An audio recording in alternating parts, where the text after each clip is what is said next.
तुम्हाला आश्चर्य वाटेल जर मी तुम्हाला सांगितलं एका 100 घरांच्या छोट्याशा आदिवासी खेड्यामध्ये 8 MBBS डॉक्टर, 20 शिक्षक आणि इतर काही उच्च पदावर असलेले अधिकारी घडले। तुम्ही बोलणार हे शक्यच नाही, पण होय, तुम्ही खरं ऐकताय, हे 100% खरं आहे। नमस्कार मित्रांनो, तुम्ही पाहताय तुमचं आवडतं YouTube चॅनल देवा मोटिवेशन आणि आज आपण बोलणार आहोत धन्याचीवाडी या छोट्याशा आदिवासी खेड्याबद्दल, ज्या खेड्याने जिल्ह्यामध्ये शिक्षणाच्या जोरावर आपली वेगळी ओळख निर्माण केली आहे। चला तर मग सुरू करूयात। धन्याचीवाडी हे गाव महाराष्ट्रातील नांदेड जिल्ह्यातील हदगाव तालुक्यामध्ये डोंगरदऱ्याच्या कुशीत वसलेलं 100 घरांचं एक आदिवासी खेड आहे। ज्या गावचा रस्ता सुद्धा रस्ता नव्हता, पावसाळ्यामध्ये चिखल, उन्हाळ्यामध्ये धूळ आणि या गावातील लोकांच्या आयुष्यात होता तो फक्त संघर्ष आणि फक्त संघर्ष।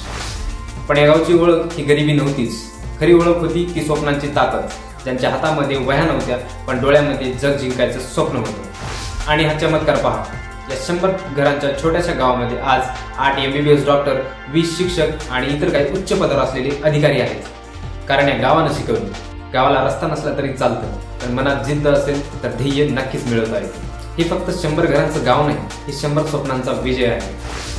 आणि हो, खरंच या गावाचं कौतुक करावं तेवढं कमीच।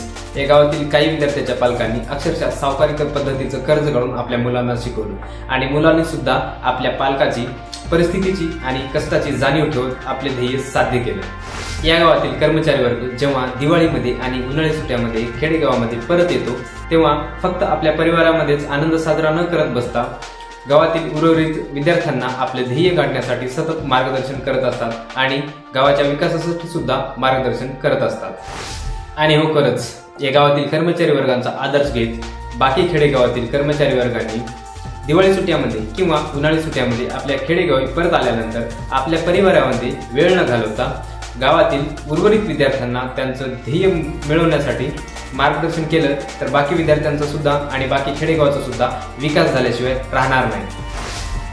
तुम्हाला या आदिवासी खेड्याबद्दल काय वाटतं कमेंटमध्ये नक्की कळवा। आणि हो, तुम्हाला जर या खेड्याचं खरंच कौतुक करायचं असेल तर आपल्या व्हिडिओला लाईक करा आणि हा व्हिडिओ प्रत्येक त्या गरीब आदिवासी विद्यार्थ्यांपर्यंत पोहोचवा, जो की आपल्या परिस्थितीला आणि संघर्षाला कंटाळून आपलं शिक्षण थांबवण्याचा सतत विचार करत असतो। आणि हो, अशा संघर्षमय गोष्टीसाठी आपल्या चॅनलला सबस्क्राईब करायला विसरू नका।